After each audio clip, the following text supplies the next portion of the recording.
क्योंकि सारा अनुभव इसी जीवन में आप करते हैं, इसी जीवन में वहीं रखो। सारा अनुभव इसी जीवन में आपको करना होता है। इसी जीवन में आप दुखी होते हैं, सुखी होते हैं, आप स्वस्थ रहते हैं, बीमार हो जाते हैं,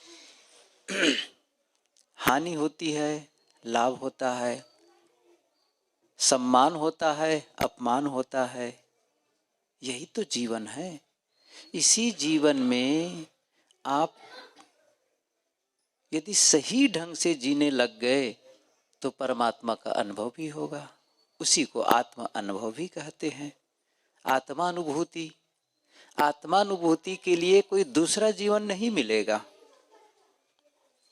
और यदि जीने का तरीका सही नहीं होगा तो शैतान की जिंदगी भी लोग जीते हैं। मनुष्य के अलावा कोई शैतान नहीं और मनुष्य के अलावा कोई भगवान नहीं। मनुष्य ही ऐसा प्राणी है जो अपने दोषों को, विकारों को छोड़ता चला जाता है, अर्थात शुद्धता की ओर बढ़ता चला जाता है, श्रेष्ठता की ओर बढ़ता चला जाता है। शुद्धता और श्रेष्ठता का मतलब है सद्गुणों का समुच्चय का आविर्भाव करना। और ये सारी योग्यता हर मनुष्य में है। ये आप ध्यान दीजिए, यहाँ जितने लोग बैठे हैं, यदि हम लोग सोच सकते हैं, बोल सकते हैं और कुछ कर सकते हैं, और महत्वपूर्ण है तो आप सोच सकते हैं, तो आप बुद्धत्व का अनुभव कर सकते हैं, परमात्मा का अनुभव कर सकते हैं, और सरल भाषा में कहूँ परम शांति का अनुभव कर सकते हैं। उसे और सरल व्यवहारिक रूप से कहा जाए तो कहें दुख मुक्ति का अनुभव कर सकते हैं, पूरी तरह से दुख निवृत्ति। अकेले में बैठने पर आपको ऐसा लगेगा कि मेरा मन शांत है, दुख रहित है, क्लेश मुक्त मन। इसी के लिए तो जीवन मिला है। सुबह चर्चा हुई थी, क्या हम दुखी होने के लिए जीवन पाए हैं? लड़ाई झगड़ा करने के लिए जीवन पाए हैं? ये जो ऐश्वर्य है, क्या उसी के विस्तार के लिए जीवन पाए हैं? ऐसा तो नहीं है। केवल बाल बच्चे पैदा हो जाएं, उनको पढ़ा लिखा करके उसको लाइन में लगा दें, उनकी शादी ब्याह कर दें, क्या जीवन की यही सार्थकता है? नहीं। इसके लिए मना ही नहीं है कि ये आप न करें। कौन मना करता है आप धन न कमाए? ऐसा कोई कहेगा भला? धन कमाइए, अधिक धन कमाइए, अच्छे से कमाइए। बुरा नहीं है धन का पाना, बड़े मकान का बनाना, बड़ी गाड़ी का खरीदना, ये अच्छी बात है, गलत नहीं है।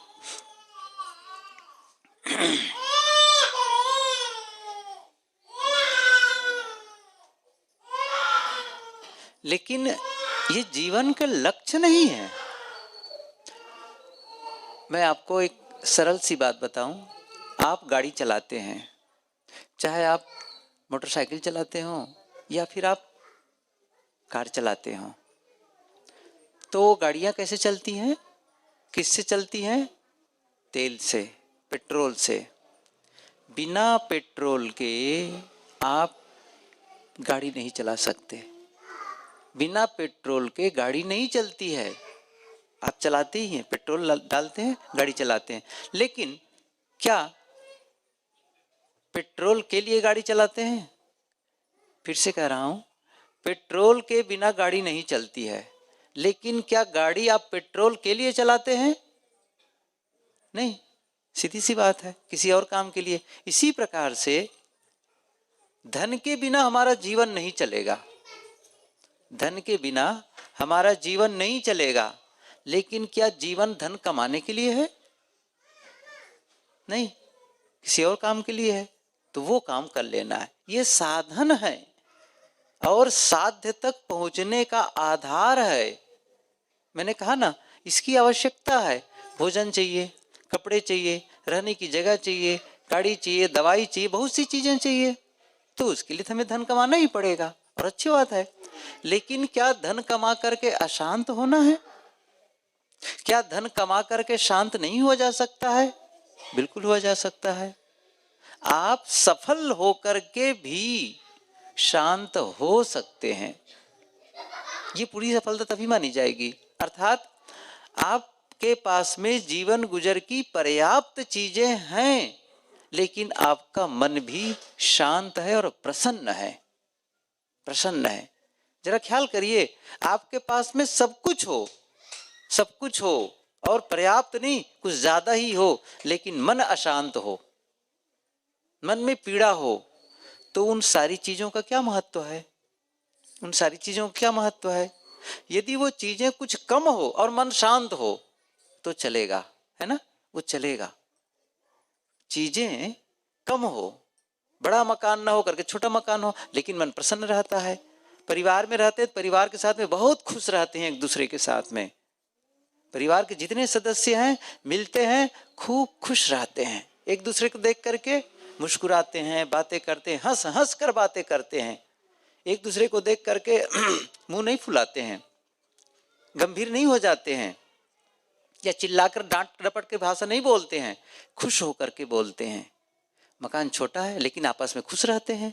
अब बताओ कौन अच्छा है? बड़ा मकान है लेकिन तने तने हैं, ठीक से बात नहीं कर पा रहे हैं आपस में, कौन सा जीवन अच्छा लगेगा? सीधी सी बात। कपड़े आप कितने मूल्यवान पहनते हैं, कितने मूल्यवान की साड़ी है, कितने मूल्यवान के सूट है, इसका ठीक है भाई, आपका स्टेटस अगर पैसे ज्यादा हैं इसलिए मूल्यवान पर, लेकिन क्या आपका मन भी प्रसन्न है, मन भी आनंदित है? तो क्या होगा? कपड़े की कीमत सामान्य हो, कम कीमत का कपड़ा हो, कोई बात नहीं है, लेकिन मन बहुत प्रसन्न है, बहुत प्रसन्न है। सोचिए इस चीज को। मैं ये नहीं कह रहा हूं कि कपड़ा नहीं चाहिए, भोजन नहीं चाहिए, मकान नहीं चाहिए, लेकिन आप अपने आप को उन्हीं सबके बढ़ाने में व्यस्त न कर लीजिए कि अब की आपके मन की शांति भी भंग हो जाए।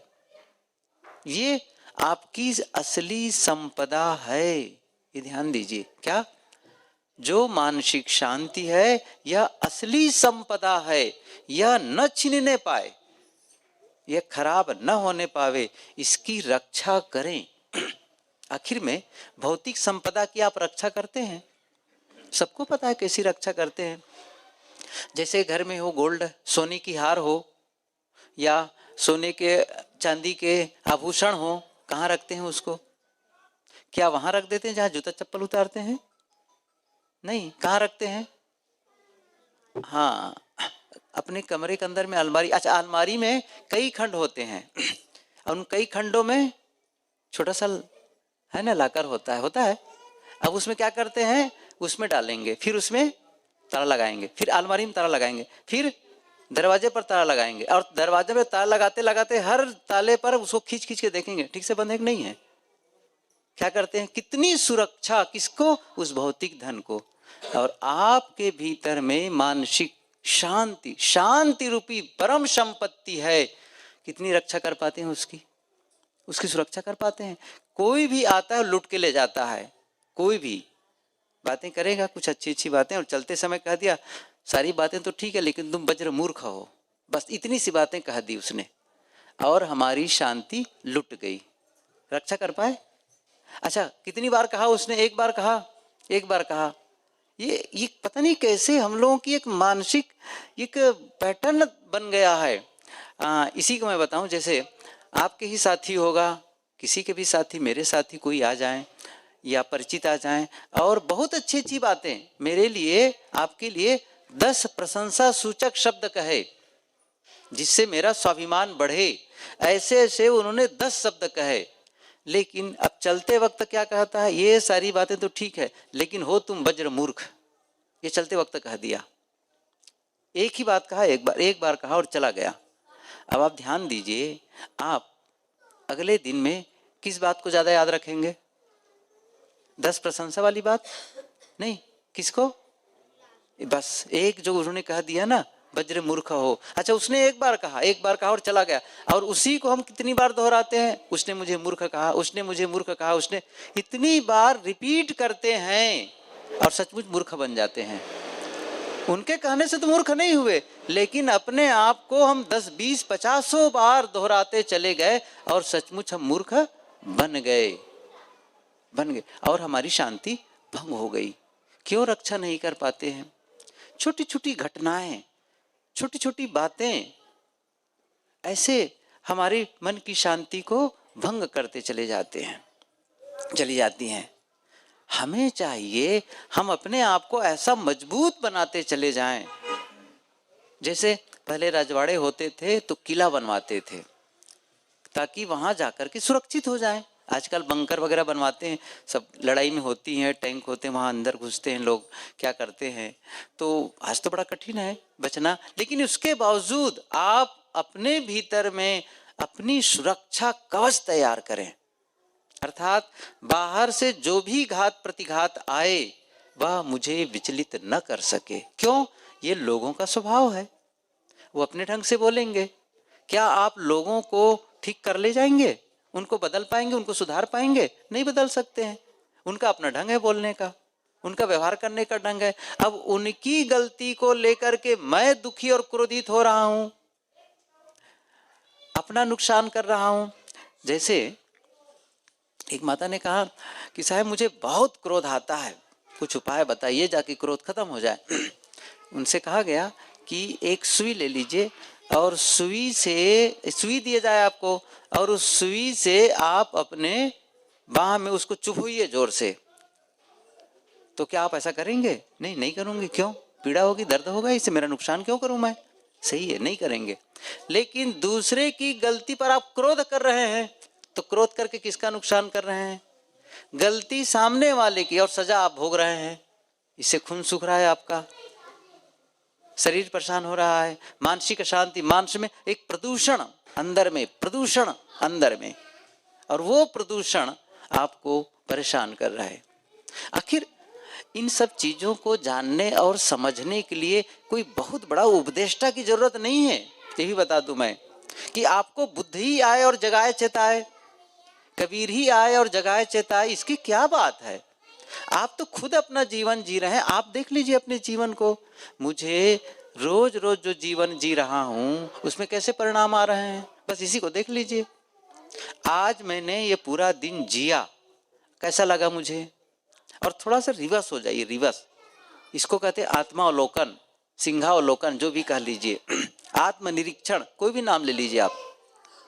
थोड़ा सा आप पीछे सुबह से शाम तक के पूरे दिन को एक बार फिर से थोड़ा सा, जैसे कहते हैं ना कि वो जो रीप्ले, ये तो आप लोग समझते हैं, रीप्ले कर लो थोड़ा सा पूरे दिन को, है कि नहीं? तो क्या होगा? अब आप देख लीजिए सुबह से शाम तक के मैं लोगों के साथ व्यवहार किया, लोगों ने मेरे साथ व्यवहार किया, मैंने काम किया, सबके साथ किया, वो कैसे रहा? ऐसा नहीं कि मैं कहीं चूक गया, बोलने में चूक गया। क्यों? उस समय तो जल्दी में थे, होश में नहीं थे, असावधान थे और बातें निकल गई। लेकिन अब जब मेरा मन शांत है तो बातें समझ में आ रही, अरे नहीं, मुझे ऐसा नहीं बोलना चाहिए था, ये गड़बड़ हो गया। अब क्या करें? अब तो समय बीत गया है। वहीं पर ठीक कर लीजिए आप, वहीं पर ठीक कर लीजिए। ये रोज रोज का झंझट को खत्म करते चले जाइए। हम क्या करते हैं? उसको खींचते चले जाते हैं, पकड़ पर बचाते ले चले जाते हैं, उसको ठीक करते ही नहीं। जब आपकी गाड़ी थोड़ी बहुत आवाज आने लगती है, गाड़ी में कुछ गड़बड़ी होने लगती है, तुरंत वर्कशॉप में ले जाते हैं, मैकेनिक को दिखाते हैं, बताते हैं भैया ये गड़बड़ी है, देखो इसको ठीक कर दो। और गाड़ी को तो जल्दी ठीक करा लेते हैं, लेकिन मन को, अंतस को ठीक करने के लिए हम उसको पेंडिंग में रखे रहते हैं, समय लगाते रहते हैं, इसके लिए कोई ध्यान ही नहीं देते हैं। सोचिए जरा से, आप अपने ही अंतस के बारे में जागरूक नहीं रहेंगे तो आपके भीतर कौन जाएगा? आपके भीतर कौन जाएगा? और आपके भीतर उसको ठीक करने के लिए कोई दूसरा थोड़ी चला जाएगा, नहीं जाएगा। आपके शरीर में कोई रोग होगा तो हो सकता है डॉक्टर इंजेक्शन लगा दे, दवाई दे दे, ये हो सकता है। घर में गंदगी तो कोई आके झाड़ू लगा दे, या आप किसी को कह दें पैसा दे देंगे झाड़ू लग जाएगी। कपड़े सो देंगे, भोजन बना देंगे।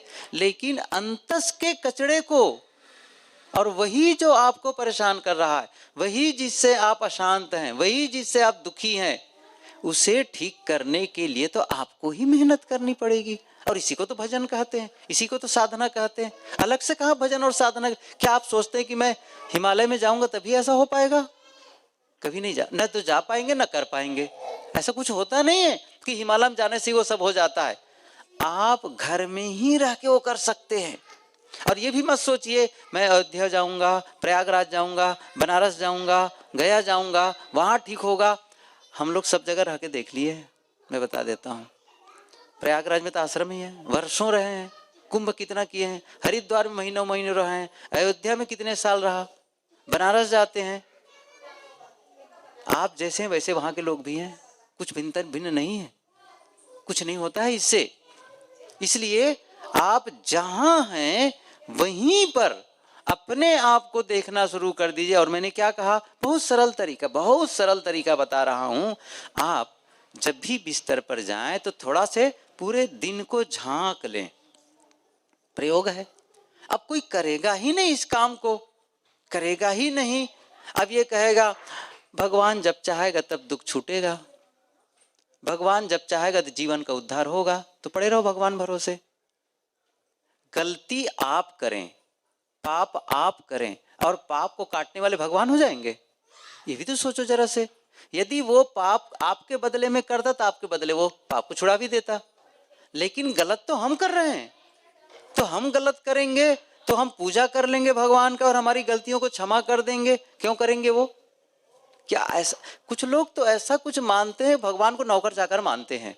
जो काम बताओ, और नौकर चाकर क्या है, जैसे नौकर को कुछ पैसा दे देते हो, कुछ धन दे देते हो, जो काम कहो कर देते, वैसे ही मंदिर में जाएंगे, कुछ रुपये चढ़ा देंगे, कुछ कपड़े चढ़ा देंगे, कुछ नारियल चढ़ा देंगे, कुछ मंत्रोच्चार कर देंगे, कुछ प्रशंसा, मंत्रोच्चार मतलब कुछ प्रशंसा कर देंगे, और कहते हैं भगवान ये काम मेरा करा देना। जैसे बैठे ठाले हों वो, और आपका हर काम करने के लिए तैयार हैं। क्यों करेंगे भाई वो? आप पूजा करेंगे, क्या उनकी पूजा करने के लिए कोई कमी है दूसरों लोगों की? और नहीं, क्या पूजा कर नहीं कर सकते हैं? आपका काम क्यों करेंगे? कुछ तो है, क्या योग्यता है आप पे बताइए मुझे।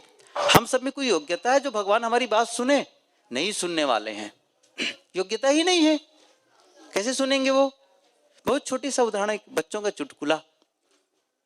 एक घर था, ऐसे ही मंदिर बना करके घर में आजकल रखते हैं, तो मंदिर में घर बनाए हुए थे, और दोनों पति पत्नी दोनों प्राणी पूजा करते थे, और हाथ जोड़ करके प्रार्थना करते थे, दीप जला देते थे। छोटा बच्चा था, वो देखा करता था। और एक दिन उसने पूछा, मम्मी क्या करते हो मंदिर के पास में, भगवान के पास में? कहा बेटा पूजा करते हैं। अच्छा पूजा क्यों करती हो? पूजा क्यों करती हो? अरे पूजा क्यों करती हो? भगवान की पूजा, वो हमारे सारे काम बना देते हैं, सारी मनोकामनाओं की पूर्ति करते हैं, जो चाहो वो देता है वो, और बिगड़े काम को भी बना देता है। बहुत सी बातें कहें, अच्छा बिगड़े काम को भी बना देता? हाँ बिगड़े काम को भी बना देता है, बस प्रार्थना करो, दिल से प्रार्थना करो और आपके बिगड़े काम को बना देता है, ठीक कर देता है। तो ये बात बच्चे के मन में बैठ गई, और अगले दिन से उसने क्या किया, वो भी अब हाथ जोड़ करके प्रार्थना करने लगे भगवान के मूर्ति के सामने, मंदिर के सामने। लेकिन अंदर अंदर वो क्या बोलता था वो पता नहीं चलता था, लेकिन ऐसा लगता था जैसे वो भी कुछ मंत्रोच्चार कर रहा है। तो एक दिन, 2 दिन, 3-4 दिन देखने के बाद उसकी माँ ने पूछा, बेटा तुम भगवान से क्या कहते हो? कही मम्मी आप ही ने तो कहा था ना भगवान हमारे बिगड़े काम को बना देता है। कहाँ बना देता है? तो मम्मी हुआ क्या था, अभी पिछले सप्ताह में टेस्ट हुआ है, परीक्षा हुई है, मेरी स्कूल में परीक्षा हुई है, और उसमें पूछा गया था कि दिल्ली की भारत की राजधानी कहाँ है। क्या पूछा था? भारत की राजधानी कहाँ है, और मैंने धोखा से उसमें रायपुर लिख दिया है। अब भगवान को मना रहा हूँ, हे भगवान उसको काट करके दिल्ली बना दो, हे भगवान उसे काट करके दिल्ली बना दो। अब क्या कहती उसकी मम्मी, बेटा भगवान ऐसा तो नहीं कर पाएगा। आप लोगों को लगता है ऐसा कर देगा कि वहां जा करके उसके पेपर में काट दे और उसको क्या करे, मिटा करके दिल्ली लिख दे? ऐसा हो सकता है? नहीं हो सकता है। तो आपके पाप को कैसे काट करके वो ठीक के पुण्य में बदल देगा? बहुत छोटी सी बात है। और आप भरोसे में बैठे हुए हैं, और आपके पास तो सारी योग्यता उसने दे दी है, यदि कहो तो सारी योग्यता दे दी है। सोचने की योग्यता, बोलने की योग्यता, करने की योग्यता। यही तो जीवन बदलने का साधन है, कोई दूसरा साधन है क्या? और वही मैं बता रहा हूं, अभी क्या बता रहा हूं कि आप सुबह से शाम तक को झांक लो, उसको देख लो क्या क्या गलती हुई है। और जो जो जहां पर लगा गलती हुई है, जहां लगा कि मुझे ऐसा नहीं बोलना चाहिए, बोल दिया, गलत बोल दिया है, तो क्या करना है, चुपके से अब भीतर भीतर से, भीतर दिल से कह दो, मुझे क्षमा कर दो, मुझे ये मिटा दो उसको। जैसे ब्लैक बोर्ड में लिखने के बाद में उसको डस्टर से मिटा दिया जाता है, ऐसे ही कहीं गलत रेखा खिंच गई है तो उसे क्या करना है, वहीं मिटा दो उसको। शाम के टाइम उसको रोज रोज मिटा दो। कैसे? आप लोग क्या करते हैं, जैसे ऐसे बैठे हैं, चाय आ गई, चाय पीने लगे, और चाय पीते पीते कुछ असावधानी हुई और कपड़े में वो चाय गिर गई। अब जानते हैं क्या करते हैं उस समय? आपको पता है, उस समय चाय पीना बंद कर देंगे और ले जा उसको रख देंगे टेबल पर, और तुरंत जाएंगे कपड़े को धोने के लिए। क्यों जाते हैं? अभी ताजा है, दाग नहीं लगेगा, छूट जाएगा, है ना? अभी ताजा है, जल्दी छुड़ा दो इसको, क्योंकि देर करेंगे तो दाग स्थिर होता चला जाएगा, परमानेंट हो जाएगा, इसलिए जल्दी से छुड़ा दो। कपड़े को तो धोने के लिए, दाग छुड़ाने के लिए बड़े होशियार हैं, और मन के दाग को लंबे समय तक बचा कर रखेंगे। कितने दिन तक याद रखते हैं? कितने दिन तक याद रखते हैं? प्रवचन तो भूल जाएंगे। पिछले साल और भी साहब जी आए हुए थे, प्रवचन सुने होंगे, अच्छा क्या क्या बोले हैं बताइए? भूल गए हैं साहब, भूल गए हैं। लेकिन आज से 5 साल पहले किसने क्या कहा था, किसने मुझे गाली दी थी, किसने मुझे डांटा था, अभी भी उसी रूप में याद है, उसी रूप में याद है। और कितने लंबे समय तक याद रख सकते हैं? कितने लंबे समय तक? जीवन भर याद रख सकते हैं। सही है। अच्छा आप तो सही कहते जीवन भर, कुछ लोग तो और कसम करते 3 जन्म नहीं भूलूंगा। ऐसा संकल्प, और किसके लिए? अपने को दुखी बनाने के लिए, केवल एक चीज के लिए, अपने। जब जब उसकी गाली को, जब जब उसके अपमान को याद करोगे, कभी भी खुश नहीं रह सकते। क्या करेंगे? दुखी और अशांत। लेकिन अब उसको डिलीट नहीं कर पा रहे हैं। मोबाइल तो आप सबके पास में है, क्या करते हैं आप? गलत होती डिलीट कर देते हैं, नहीं कर देते हैं? अच्छे को सेव कर देते हैं, और बहुत अच्छा लगा, दूसरे को भी अच्छा लगे, फॉरवर्ड कर देते हैं। यही करो ना बस। डिलीट करना ही नहीं जानते हैं। तो अंदर में जो मैसेज, किसी भांति गलत मैसेज आ गया है, उसको डिलीट कर। और मैं यही बता रहा हूं, अच्छा हो कि डे बाय डे कर लो, डे बाय डे कर लो, सुबह से शाम तक के। या दूसरे ने आपके साथ ऐसा कर दिया है, ये तो आपने किया गलत, तो आपने क्या कर दिया, क्षमा मांग लिए, मुझे क्षमा कर दो। आप जब करने लगेंगे तब इसके महत्व को समझ जाएंगे, कितना इसका लाभ होगा।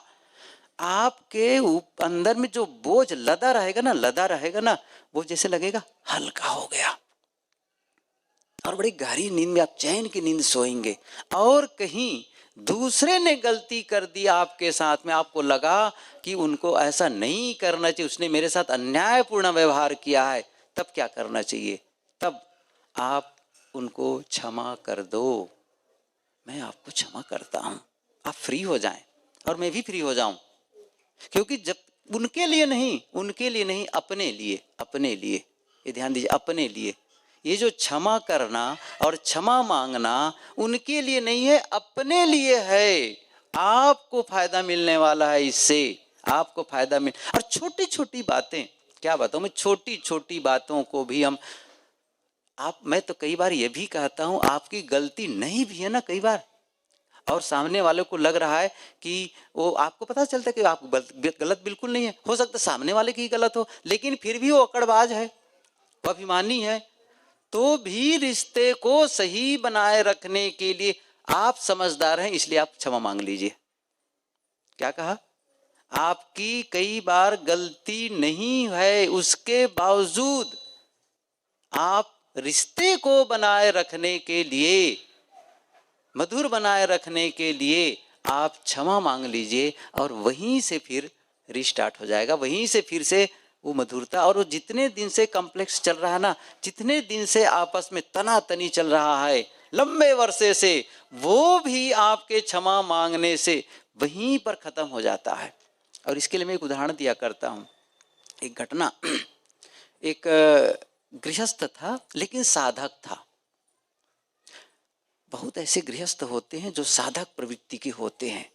वो अपना काम करेंगे, नौकरी करेंगे, व्यापार करेंगे, खेती करेंगे, इसके बावजूद उनका जीवन कुछ ऐसा होता है साधना परायण। केवल साधना करने के लिए केवल कपड़ा बदलना ही जरूरी नहीं है, आप कहीं भी रह के कर सकते हैं। बस एक सिस्टम को अपना लीजिए अपने जीवन में, एक नियम को अपना लीजिए अपने जीवन में। बस मुझे इस प्रकार से कुछ न कुछ स्वाध्याय कर लेनी है, कुछ ध्यान कर लेना है, कुछ चिंतन कर लेना है, कुछ मनन कर लेना है, कुछ बस ऐसा कुछ करने लग जाएंगे। और अपने शब्दों को संभालना है, अपने विचारों को संभालना सीख जाएं, और कुछ कर अपने व्यवहार को संभालने लग जाएं। वही तो साधना का जीवन है। कोई अलग जीवन है साधना के लिए? यही सब तो संभाला जाता है। आखिर हम भी लोग तो कपड़ा बदल कर साधु हो गए हैं, तो क्या कर डालते? वही तो सब तो करते हैं, वही करते हैं। क्या करते हैं? बस अपने विचारों को नियंत्रित करना हम चाहते हैं, शब्द हमारे से गलत न निकले इसका प्रयास करते हैं, हमारे व्यवहार कोई असंयत न होने पावे उसका ध्यान रखते हैं। और यही सब करते करते साधना की ऊंचाई मुड़ते चले जाते हैं। और ये कोई भी कर सकता है, कोई भी कर सकता है। लेकिन बात यह है कि हम इंतजार करते रहते हैं कि हमारे बदला कोई कर दे। हम नहीं करना चाहते। जीवन आपको जीना है, सुखी जीवन आपको जीना है, मेहनत आपको करनी पड़ेगी। तो मैं उदाहरण दे रहा था वो साधक की, गृहस्थ किंतु साधक। हुआ क्या था, उसका जो दामाद था ना, उसका दामाद को व्यापार शुरू करने के लिए कुछ धन की आवश्यकता थी। तो उसने 3 लाख रुपये वो अपने दामाद को दे दिया कि व्यापार शुरू करो। उसने मांगा कि पैसा दे दीजिए, बाद में लौटा दूंगा। 3 लाख रुपये लिए और व्यापार शुरू किया और व्यापार बढ़िया चल पड़ा, व्यापार बढ़िया, पैसा कमाने लग गया। लेकिन अब वो पैसा लौटाने का नाम नहीं ले रहा था, पैसा लौटाता ही नहीं था। 1 साल, 2 साल, 5 साल, 10 साल बीत गए। कई बार प्रयास किया, पैसा लौटाया नहीं। अब वो क्या किया, वो जगह जगह बताता था लोगों को, देखो जी उनको मैंने, मेरा दामाद है, उनको मैंने अब रिश्तेदारों में, परिचितों में उनको पैसा दिया और काफ़ी अच्छा धन कमा लिया, उसके बावजूद मेरा पैसा नहीं लौटाता है। अब उसके बारे में गलत विचार, गलत शब्द बोलने लगे, उसके आलोचना, बुरा, यही सब होने लग गया और वो पैसा लौटाने का नाम नहीं है। ऐसा करते करते 10-15 साल बीत गए, पैसा लौटाया नहीं। अब जब वो ध्यान में बैठता था, जब वो पढ़ने बैठता था, वही उसके दिमाग में अब नाचने लगता था। उसके हुआ कि ओफ, मेरी तो साधना ही गड़बड़ा रही है, पैसे मैंने क्या दे दिए, इसको लेकर के मेरी ही साधना चौपट हो रही है, मेरी साधना गड़बड़ा रही है। तो एक संत के पास में वो जाया करते थे, उनके पास गए, गुरु रूप में मानते थे। कहा कि गुरुजी मेरी तो साधना ही खराब हो रही है, कि क्या हो गया। सब बताया, मैंने उनको पैसा दे दिया और पैसा लौटाया नहीं, इसको लेकर के तो मेरी साधना ही खराब हो रही है। आखिर मैं क्या करूं, पैसा गया सो अलग, मेरी साधना खराब हो रही सो अलग, ये तो और नुकसानदायक है। तो महात्मा ने कहा कि सारी बातें सुन करके उन्होंने कहा एक काम करो, तुम जा करके बाजार में जाना और मिठाई ले लेना बहुत सारी, फल लेना बहुत सारे, और ले जाकर दामाद को देना और क्षमा मांग लेना। उसने कहा मैं क्षमा क्यों मांगू, आखिर में मैंने कौन सी गलती की है, मैं क्यों क्षमा मांगू। उसने कहा देखो, ताली एक हाथ से नहीं बजती है, दोनों हाथ से बजती है। मान लो सामने वाले की गलती 99% है, लेकिन 1% गलती तो है। उसने कहा बात तो सही कहते हैं, लेकिन ये बात मुझे अभी भी समझ नहीं आ रही कि मैंने कहाँ गलती की। कि गलती तो उसने की, पैसा नहीं लौटाया तो मैंने तो दे दिया था, कहाँ गलती हो रही है। फिर महात्मा ने क्या कहा, देखो तुमने क्या किया है, उसने पैसा नहीं लौटाया, ये गलती की, ठीक है, लेकिन तुमने क्या किया है, तुमने किया है जगह जगह उसकी बुराई करने लगे, जगह जगह उसकी आलोचना करने लग गए। ये तुम्हारी सबसे बड़ी गलती है, ये गलती है, जाओ इसी के लिए क्षमा मांग लो, इसी के लिए क्षमा मांग लो। ये बातें और देखना ऐसा करने के बाद तुम्हारे मन की स्थिति कैसे होगी। फिर उसने सचमुच बातें उनकी समझ में आई और गया, क्या किया, ढेर सारा फल लिए, बहुत सारी मिठाइयाँ ली और रात में लगभग 9 बज गए थे, 9 बज गए थे। कुछ दूरी पर ही बेटी और दामाद और उनके बच्चे रहते थे, नाती और उनके सब लोग। तो 9 बजे गया और मेन दरवाजे पर ऐसा दस्तक दिया, आवाज़ आई। तब तक के घर के अंदर में वो लोग, उनकी बेटी, दामाद और बच्चे भोजन करने के लिए बिल्कुल कुर्सी पर बैठ, डाइनिंग टेबल पर सभी चारों तरफ बैठे थे, अब भोजन करना है कहा के। इतने में जब आवाज़ आई दरवाजे पर तो उसका बच्चा था छोटा, वो गया खोलने के लिए, वो भी बड़ा हो गया था तो वो भी गया खोलने के लिए।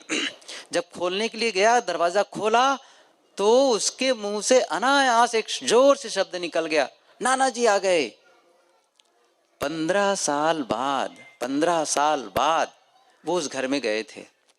15 साल, क्यों? पैसा दिए तब से गए ही नहीं थे और मिले ही नहीं थे एक दूसरे को। जैसे ही उन्होंने देखा नाना जी आ गए, और वो तो बस सुने और धड़धड़ा करके अंदर आ गए।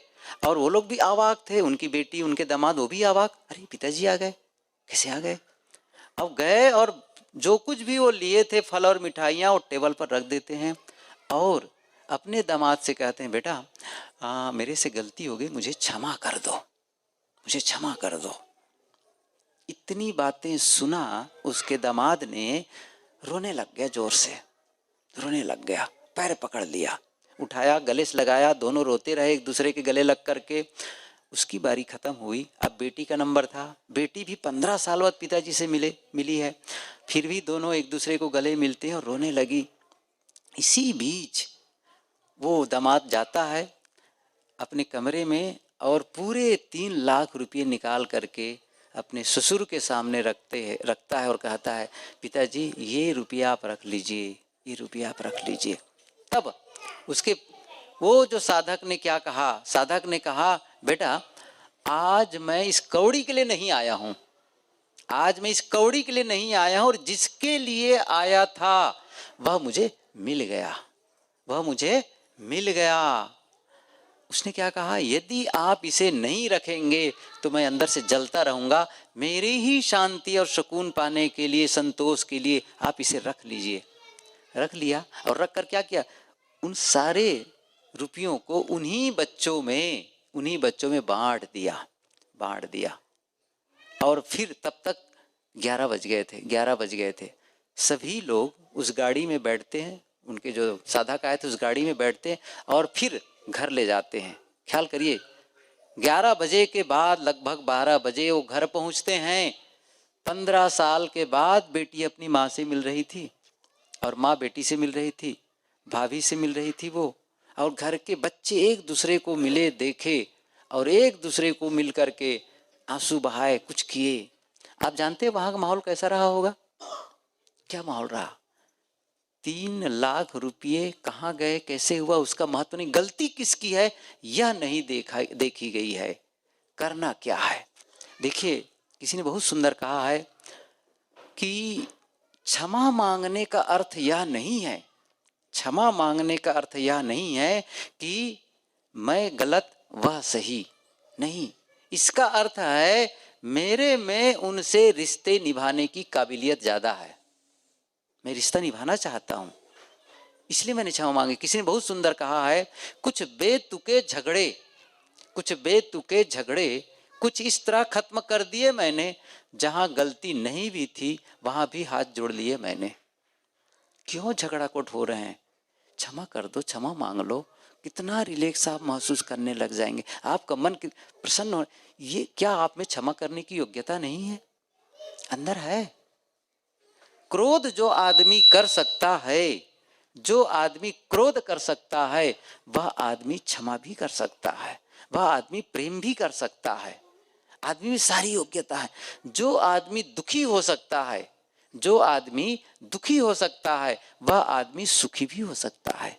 जो रो सकता है वह हंस भी सकता है। ये टेबल, ये कपड़े, ये दीवार, ये माइक, ये कभी रो नहीं सकते, कभी दुखी नहीं होते, इसलिए कभी सुखी भी नहीं हो सकते, कभी हंस नहीं सकते। हम इंसान हैं, हम अपने आप को कभी भी बदल सकते हैं, कभी भी बदल सकते हैं। ऐसा लगा ये रास्ता ठीक नहीं है, बस बदल दो उसको। यही तो स्वतंत्रता है मनुष्य की। और इसीलिए तो मनुष्य जीवन के लिए गुणगान गाए, बड़े भाग्य मानुष तन पावा। ये गोस्वामी जी ने कहा, कबीर ने भी यही बात कही, मानुष जन्म दुर्लभ है बहुर न दूजी बार। इस सभी सनातन से कहते आए हैं संत लोग, महात्मा लोग, विचारक लोग, कि मनुष्य जीवन ही ऐसा जीवन है जो कल्याण का अनुभव कर सकता है, यही कर सकता है। पशु में योग्यता नहीं है, हम में चुनाव करने की स्वतंत्रता है। हम चुनाव वाले प्राणी, चुनाव करने की योग्यता है हम में। और चुनाव ही तो हमारे जीवन का निर्माण करता है। हम परिस्थितियों से, हमारा जीवन परिस्थितियों से निर्मित नहीं है। हमारा जीवन परिस्थितियों से निर्मित नहीं है, चुनावों से निर्मित है। हम क्या चुनाव करते हैं ये इस पर निर्भर करता है।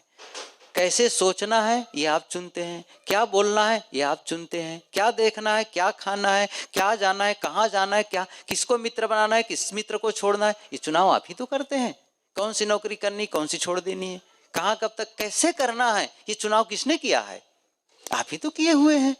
सारा चुनाव आप ही तो किया, और उन्हीं चुनाव का परिणाम तो आया है। आप जब भी चुनाव करते हैं, बहुत छोटी सी बात बता के मैं विराम देता हूं, जब भी आप चुनाव करते हैं, चुनाव करने में आप स्वतंत्र हैं, लेकिन चुनाव करने के बाद आप उसकी चुनाव के अधीन हो जाते हैं। क्यों? उसी चुनाव के साथ में उसके परिणाम जुड़े होते हैं, परिणाम से अलग नहीं हो सकते आप। जैसे मेरे सामने एक टेबल है, 2 गिलास, एक गिलास में शराब रखी है, दूसरे गिलास में दूध रखा है। एक गिलास में शराब, दूसरे में दूध रखा है। यदि मैं दूध का चुनाव करता हूं तो दूध के चुनाव करते ही दूध से जो आने वाले फायदे हैं, आने वाले परिणाम है, उसी को मैं चुनाव करता हूं साथ साथ में। लेकिन कोई शराब का चुनाव करता है तो उसी चुनाव के साथ में शराब से होने वाले नुकसान को भी उसने चुन लिया है। आप क्या चुनते हैं सुबह से शाम तक? सुबह उठ करके खुश रहने का चुनाव करते हैं कि दुखी होने का चुनाव करते हैं? कोई भी नहीं कहे मैं दुखी होने का चुनाव नहीं करता हूं। दुखी होने का चुनाव तो आप नहीं करते, लेकिन क्या खुश होने का चुनाव किए हैं? यदि आप खुश होने का चुनाव नहीं करेंगे तो कोई भी छोटा मोटा कारण मिलेगा और दुखी होते चले जाएंगे। लेकिन यदि आपने सुबह चुनाव कर लिया, आज का दिन मुझे प्रसन्न होकर के जीना है, चाहे जो परिस्थिति बन जाए, तो छोटी मोटी कहीं बातें आएंगी, आप उसे अवॉइड करते चले जाएंगे, आप उसे छोड़ते चले जाएंगे, आप उसे भुलाते चले जाएंगे, उसे क्षमा करते चले जाएंगे, उसे नज़रअंदाज करते चले जाएंगे। लेकिन यदि आपने निर्णय नहीं लिया है, वो छोटी छोटी चीज़ें आपके भीतर में चिपकती चली जाएंगी, वो घटनाएं चिपकती चली जाएंगी, और वो आपके दिन के अंत में परेशान करेंगी। और लंबे समय तक कहीं वो टिकी रह गई तो फिर वो जीवन को खराब करने वाली हो सकती है। इसलिए मैं कह रहा था, आप सुबह से चुनाव कर लो। आप जब चुनाव, कोई निर्णय लेता है ना आदमी, तो निर्णय लेने के बाद वो अलग ही इंसान बन जाता है। जो निर्णय लेने के पहले था वो उससे बदल जाता है तुरंत वहीं से। कैसे बदल जाता है आप देखिए, मैं बताऊं। जैसे एक आदमी है, लंबे समय से सत्संग कर रहा है और सदाचार का ही जीवन जी रहा है, लेकिन उसके मन में एक दिन आया, ये सदाचार का जीवन जीते जीते, ये सत्संग में जाते जाते जीवन में कोई विकास ही नहीं हुआ। ऐसा लगता है ये सब भुलाने भटकाने वाले साधन है, कोई फायदा नहीं होता इससे है। आज से मैं अब जीवन का आनंद लूंगा। क्या करूंगा? अब मैं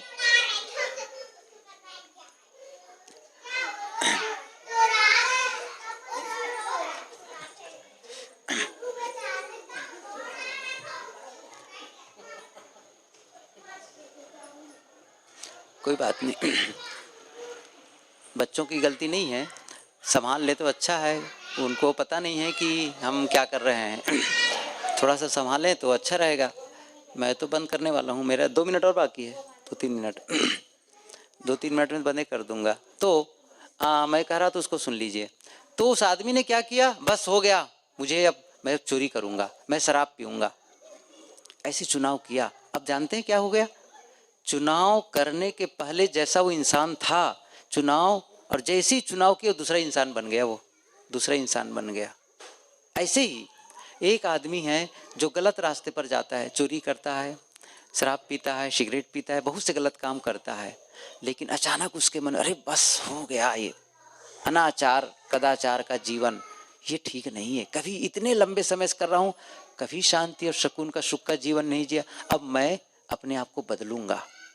और जैसे ही उसने संकल्प लिया वैसे ही एक अलग इंसान बन गया। निर्णय लेने के पहले जैसा था, निर्णय लेने के बाद बिल्कुल बदल गया। क्यों बदल गया? आप देखेंगे, जैसे ही आप सोचते हैं उसी अनुसार, निर्णय जैसे लिए वैसे ही आपके विचारों का प्रवाह शुरू हो जाता है। विचार कैसे?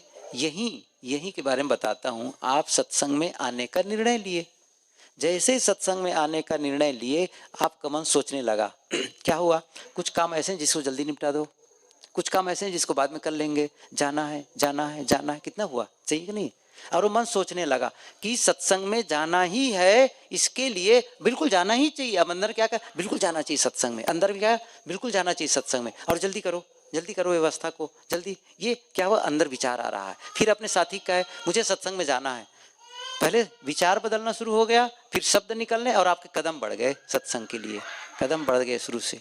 वैसे ही होता है, कोई भी काम आप करते हैं तो पहले निर्णय जैसे लेते हैं, आपके विचार उस निर्णय को सही सिद्ध। मान लो किसी ने कहा मुझे सत्संग में नहीं जाना है, अंदर से क्या है, सही बात तो है, बार बार सत्संग सुनने से क्या फायदा है, मत जाओ, बहुत से काम पड़े, काम को निपटाओ, सत्संग में जाने से कोई फायदा होने वाला नहीं है। आप उसी को सही सिद्ध करने के लिए हमारे विचार मन में शुरू हो जाते हैं। जो भी निर्णय आप लेंगे उसी को सही सिद्ध करने के लिए विचार शुरू हो जाते हैं, शब्द निकलने लगते हैं। अब जब नहीं गए, किसी ने पूछा नहीं गए, अरे बहुत सत्संग सुन लिए जी, बड़ा काम था, नहीं गए, शब्द भी वैसे निकलने लगेंगे, आपके कदम ही नहीं बढ़ेंगे सत्संग की ओर। एक ही निर्णय से परिवर्तन होता है। क्या आपने अपने जीवन को सुंदर बनाने का निर्णय लिया है? क्या अपने जीवन को सुखमय बनाने का निर्णय लिया है?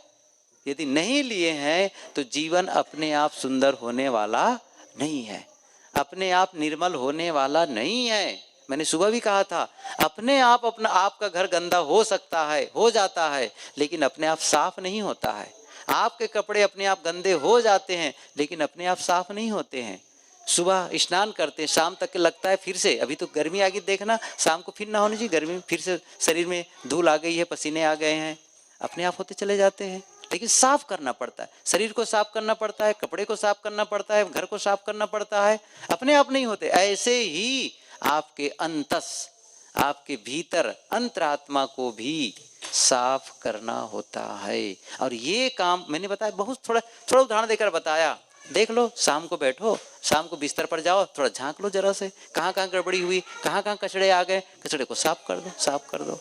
बस रोज रोज कोई साफ कर दिया, क्या पूछना है रोज। इसीलिए कहते थे सुबह 3 समय संध्या की बात, सुबह दोपहर शाम संध्या वंदन क्यों कहा जाता है? संध्या वंदन, संध्या पाठ रात को तो ठीक ठाक कर लो, सुबह से शाम तक धाए दौड़ रहे, शाम को बैठो, सब ठीक ठाक, थोड़ा गड़बड़ सड़बड़ हो गया, ठीक ठाक कर दो, उसको सेटिंग कर दो बढ़िया से, ताकि गहरी नींद आए, गहरी नींद रात में। और सुबह जागो तो फिर एक संकल्प ले लो। ये 2 ही वक्त तो बेहद महत्वपूर्ण है। 24 कोई कहता है कि क्या बताएं, साधना के लिए समय ही नहीं मिलता है। मैं उसके लिए बड़ा सरल उपाय बताता हूँ। 2 समय 24 घंटे में जो जीवन का 2 वक्त होता है, वेरी इंपॉर्टेंट। कब? जब नींद खुले, क्योंकि दिन की शुरुआत हो रही है, और जब रात में बिस्तर पर जाएं, क्योंकि अब रात की शुरुआत हो रही है। ये दोनों बेहद महत्वपूर्ण है।